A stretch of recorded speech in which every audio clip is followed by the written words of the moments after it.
दिल्ली। नई दिल्ली में चल रहे 2 दिवसीय पाठक समागम में पुस्तक प्रेमियों का भारी भीड़ देखने को मिल रही है। देश के अलग अलग हिस्सों से आए लेखकों और पुस्तकें पाठकों के बीच चर्चा का केंद्र बिंदु बन रही हैं। खास बात यह है कि इस कॉन्क्लेव में पाठक सीधे पुस्तकों के लेखकों से भी संवाद कर सकेंगे, उनसे रचना का मर्म भी समझ सकेंगे। देखिए हमारी खास रिपोर्ट। नई दिल्ली में 2 दिवसीय पाठक समागम कार्यक्रम जारी है। इस कॉन्क्लेव में विभिन्न लेखकों की विभिन्न विषयों पर लिखी हुई पुस्तकों के बारे में पाठकों को जानकारी दी जा रही है, साथ ही उस पर चर्चा भी हो रही है। ऐसी ही एक किताब पाठक समागम में चर्चा के लिए आई, जो वन्य जीव को चाहने वाले लोगों के लिए काफी उपयोगी है। इस किताब का नाम है कॉल ऑफ द जंगल, जिसे डॉक्टर रुचि सिंह ने लिखा है। किताब की लेखिका डॉक्टर रुचि सिंह के अनुसार यह पुस्तक वन्य अधिकारियों के कार्यों से जुड़ी है तथा जंगल में कार्य करते समय आने वाली दिक्कतों के बारे में इसमें बताया गया है।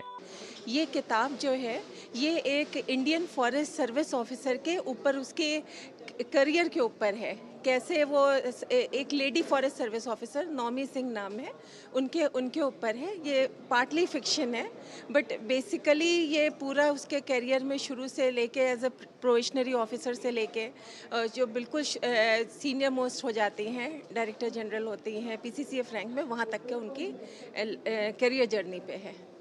पाठक समागम के मुख्य वक्ता नवीन शाह ने बताया कि आज के समय में जंगल क्यों जरूरी हैं। उन्होंने प्रकृति के नियमों की चर्चा करते हुए कहा कि जंगल छोटे हो रहे हैं, जिसकी वजह से क्लाइमेट चेंज जैसी समस्याएं उत्पन्न हो रही हैं। हमारी क्लाइमेट चेंज में जो एक चीज सबसे ज्यादा रिस्पॉन्सिबल है, जंगल, वो किस तरह से हर तरफ से अटैक के साथ लड़ रही है।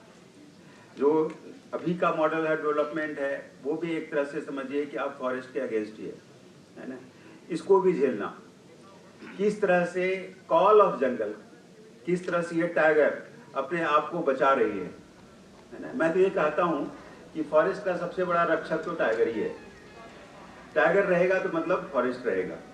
गौरतलब है कि पाठक समागम के इस संस्करण में कारपोरेट प्रबंधन, जीवनी, यात्रा वृतांत, इतिहास से लेकर कथा साहित्य, बाल कथा और कविता तक सभी विधाओं की पुस्तकों को शामिल किया गया है, जिसका आनंद पाठक 21 जुलाई तक उठा सकेंगे।